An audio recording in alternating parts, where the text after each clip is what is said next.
Welcome back to New World Next Week. I'm James Corbett of CorbettReport.com.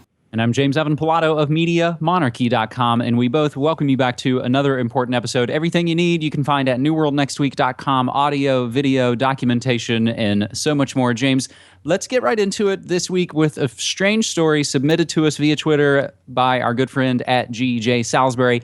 Apple and Facebook are paying employees to freeze their eggs. This comes via Business Insider. Apple and Facebook will pay female employees up to $20,000 to help cover the cost of freezing their eggs. The idea is to enable women who want to continue focusing on their careers without sacrificing their chance to have children later on. NBC News reported that Facebook recently began its program and that Apple will start paying employees who want to freeze their eggs in January 2015. Known as oocyte cryopreservation, egg freezing is a process by which a woman extracts and stores her eggs so they can be reinserted into her uterus at a later date, allowing her to have children during a time when she might otherwise be infertile, not producing any more eggs. Given Silicon Valley's noted lack of women in power positions and leaving out the Microsoft CEO about women and good karma in their wages, offering employees money for this costly procedure, it's $10,000 for every round of frozen eggs and an additional $500 annually for storage could help lure top female talent. NBC reports that Facebook and Apple are the first major employers to offer egg freezing coverage for non-medical reasons. James, this on its face just sort of gives our favorite tech overlords just that extra veneer of they're that much more progressive. They're that much more ahead on offering healthcare options. But a different angle is from an article called Silicon Valley Just Got Darker. Freezing female employees' eggs is anything but kind. And it, I think, goes into what a strange, not necessarily, I don't know if it's a slippery slope, James, or if it's just the idea of how much control do you want to give your employer over your life? And the article, Silicon Valley Just Got Darker, raises the point that, you know, the internet was going to free us from all this stuff and we were going to use less paper and we weren't going to go to work anymore. But now a lot of these companies, we're on all the time. Our phones are on all the time. We have to do these things all the time. Why would I ever leave my job? James? I want my flying skateboard, dagnabbit. Yeah, come on. This is the future. We should have it all. Interesting. The only thing that I can think about related to this is the question of what happens to those frozen eggs if and when the employee is terminated for whatever reason or leaves Facebook or Apple or whatever. Clearly someone's still got to pay for that, and I don't know. I don't know about that. But honestly, with this story, I'm a liberty lover. If these are adults making a voluntary decision to do this, and employers are paying for this as some sort of incentive thing, I don't really have a problem with this. I don't really care. It's the creepier technology that I'm creeped out about, and including one of the ones that you have in your relateds, I think, for this story. About egg freezing and other weird Silicon Valley perks. That's an article from The Independent, James. I don't actually have the text in front of me right now. I was thinking more about the biometric side of it. Oh, the biometric side. So there are multiple relateds to this first story. And again, so many of these stories, we couldn't put together the show that we do without a lot of the great support that we get from folks submitting stories on Twitter using hashtag #NewWorldNextWeek. So we get this one via Reuters and from our friend at Shane Pollock. This comes from Hungary. Soccer fans upset by biometric intrusion. A new biometric palm scanning device introduced at a Hungarian soccer stadium can identify a person in 1 second.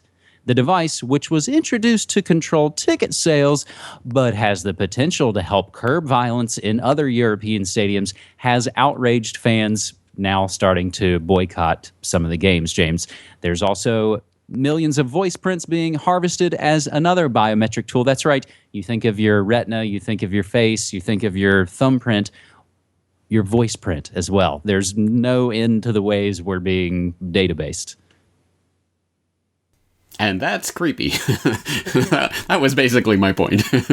Yeah, egg freezing, I don't care, but this stuff it really is a matrix that's being woven around us, and yeah, every step that we take into it is another step further into that matrix. So I think we have to attempt to resist it before it becomes part of our reality, and it's something to keep in mind for when they inevitably bring such technologies into the NFL and all the other mind control, rah, wave the flag, praise the troops, and watch a bloody, violent game kind of programming that goes on. And hey, I'm into sports. I actually like sports, but I realize that it is basically a propaganda tool at this point. And when they start bringing in the biometric scanners, that's where I think people should start putting their foot down, or more accurately, start putting their wallet down and not paying to go to these mind control events.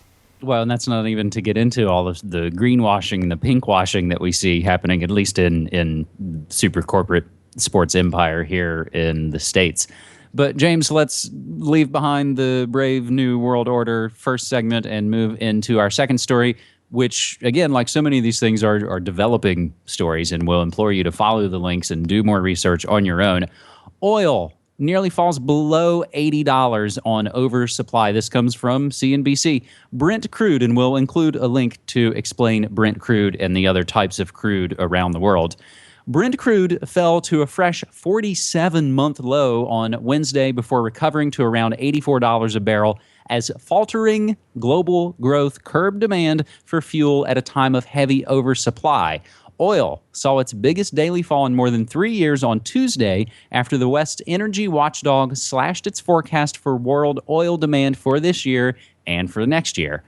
Oil dived more than $4 a barrel on Tuesday, its biggest drop in more than 2 years, as mounting evidence of slackening demand and unrelenting U.S. shale output left traders struggling to peg a floor for crude's 4-month rout.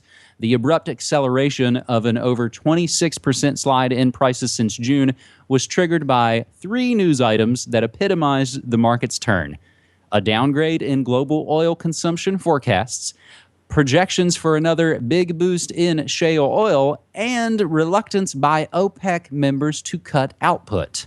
Oil is struggling to find a floor after Saudi Arabia made it clear that it was focused on maintaining market share, not supporting prices with unilateral production cuts. Other members appear to be taking a similar tack. A source familiar with oil policy in Iran, normally one of the first in OPEC to call for production cuts, followed Kuwait in saying there was no need to rein in supplies. James, another article from the Business Insider notes that Saudi Arabia's oil price manipulation could actually sink the Russian economy. So we see this, and I even see it here locally, James. All the local news stations are like, good golly gee, gas is under $3. What's going on? James, what is going on? Well, I think there's a lot of things going on here, but it's interesting. I mean, I think that an article you're reading from sort of hints at some of what this is all about. Iran, always one of the first of the OPEC nations to call for production cuts because their break-even price is the highest of all of the OPEC countries. And there's an interesting chart from The Economist that I'll throw into the show notes here so people can check it out that shows the break-even price for various countries based on what their budget is and then what oil price they would need in order to maintain that budget. And Iran is up there around $135+ oil is what they need to maintain the budget that they have right now, which obviously they're not even close. Venezuela is the next, then Nigeria, Iraq, Libya, Russia. So it's interesting to look at that and to see that, in fact, of the OPEC countries, it's Oman and Kuwait and Saudi Arabia who are among the bottom that can maintain and sustain the lowest price given the budget that they have right now. So I think there's obviously there's some politics going on here, and there's a few different types. One is gestured to by Jim Rogers, who was on something called ET Now. Is that a thing? Is that Entertainment Tonight? It clearly can't be. I don't know. Anyway, Jim Rogers was saying that this is basically Saudi Arabia trying to drive out shale oil competition, which makes sense. I'm sure there's a certain truth to that because obviously the shale revolution has changed the oil markets dramatically over the last several years. But I think there's also a lot of truth to the fact that this is targeting Russia and some of the other countries that really can't afford a dramatic decline in oil prices right now. And some people, including Jim Cramer, who take him for what he's worth, which is just a lot of cocaine, I think. But he's apparently saying it could go as low as 60. He'd see that coming, and maybe it could. I think the fascinating part of all of this is that it just basically gives the lie to the whole peak oil crap that gets thrown around and has been for many years, that, oh my god, we're on the edge, they're pumping as hard as they can and they can barely keep. Oh wait, no, they can pump as much as they want, they can cut back when they want, they can decide not to cut back and overproduce and watch the oil prices fall. It's almost as if it's a cartel oligopoly that's controlling the oil price, and benefits from the idea that there is scarcity. So again, there's a lot to say on that topic, but I think there's a few different things converging here, one of which is clearly a geopolitical thing that's targeting countries like Russia that does depend on high oil prices to maintain their budgets, especially in times of economic hardship as they're going through right now with the Western sanctions. James, let's, I guess, use that oil segue to our third and final story, to one of the countries where we like to get some of our oil. Our third story this week: U.S. covered up discovery of chemical weapons in the 2003 invasion. The U.S. military has reportedly covered up the discovery of huge numbers of chemical weapons in Iraq, stocks which now lie in the occupied lands controlled by ISIS. According to a pretty massive expose published by the New York Times, American soldiers reported finding about 5,000 chemical warheads or bombs after the invasion of Iraq and deposition of Saddam Hussein in 2003. This is Iraq War II, if you're keeping score. Between 2004 and 2011, at least 17 U.S. soldiers and 7 Iraqi police officers were exposed to nerve agents or mustard gas chemicals, but were encouraged by the Pentagon to downplay or underreport any injuries. The details of Iraq's chemical weapons stores have only emerged now from Iraqi and U.S. officials, redacted intelligence documents, and interviews with soldiers because, the paper claimed, because of potential embarrassment for the U.S. government. James, that story comes by way of RT, and I tried to grab some of the other interesting angles as this story was coming out, and I kind of saw, here's a Fox News angle, kind of assuming, well, since now this would shine a bad light on the current stooge that's in office, they'll probably take this story kind of rough. Who do they bring along as their expert witness to come on the show? They talk to L. Paul Bremer, the guy responsible for pretty much the corporate overthrow of Iraq. Remember the pallets of cash. So, James, here's another story, another revelation a decade after the fact that, that's right, there were chemical weapons, but they maybe weren't the ones we were looking for to try to blame people on. They don't fit into the scenario, but yes, they were there, and now we'll admit it. And, we'll maybe have to pay off 17 guys as if that's all there is. James. Exactly. Yeah. I mean, take that for what it's worth. And yeah, this is just a ridiculous story, isn't it? Yeah, there were WMDs, but they were the ones that we supplied them, and they were old and outdated. Oh, well, let's not talk about that. Let's cover it up. Again, this shouldn't be surprising, I think, to anyone who's watching this podcast, at least on a regular basis, but it should be outrageous nonetheless. I really hope that this taps into people's outrage. And I'm going to throw in a link to an interesting poll that came out. It shouldn't be surprising that this poll exists, but it found that the Americans were more likely to overstate their opposition to the Iraq War from 10 years ago. So basically, this poll took a current snapshot of what Americans believed their position on the Iraq War was 10 years ago, with 39% saying that they supported the war at that time and 51% saying they opposed it. But when they compare that to the actual polls that were taken at the time, 72% supported the war and 23% opposed it. So a lot of people are lying at least to themselves, if not to the pollsters, about their positions on the Iraq War. And it was a big flag waving, rah, we're going to get the WMDs, and that's what it was about. Don't let any of the crap narrative that Fox and the others have tried to shove down our throats for the last 10 years about democracy or any of that garbage distract us from the fact it was about the WMDs, which they lied 18 ways from Sunday. There's that great clip of Ray McGovern confronting Donald Rumsfeld. I never said where we had WMDs, and of course, and then there's the one with Thomas Friedman calling him out on the Meet the Press, where he's, I didn't say that. I didn't. Oh yes, you did. You said they're right here, and they're east and west of and south of Baghdad, and so those clips are always great to look at, and they're kind of funny. But honestly, this is such a huge central part of the last 10 years of history, and the fact that 1 million Iraqis are dead, countless more are displaced and now living through the after effects of this, not to mention the effects that this has caused on the American economy and all of the other different effects that this has caused, and all because of these lies. So another layer to the lie, and let's not lose our outrage simply because this particular outrage isn't that surprising.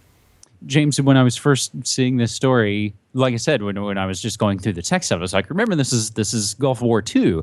I saw this headline and immediately I was like, oh, this is about Gulf War syndrome. No, we're not even worried about Gulf War syndrome anymore. That was Iraq War I. But your point is well taken. These are the lies given over and over and over again. So when you're looking at the news right now and looking at the stuff that they're pulling and pushing, and it's the same folks that told us we were all going to die of swine flu, but now they're trying to downplay. So who the hell knows exactly what's going on? James, interesting couple of relateds we'll throw in as we wrap up this episode 208 of New World Next Week. I interviewed a local Portland, Oregon documentary filmmaker the other day. I've already published the interview. It's a short little 15-minute interview. His name's Matt McCormick, and he's working on a documentary called Buzz 1-4, and it was about the crash of a B-52 bomber in Maryland with 2 nuclear warheads in 1964, and no one really talks about it. No one really goes into it, but his grandfather was actually the pilot.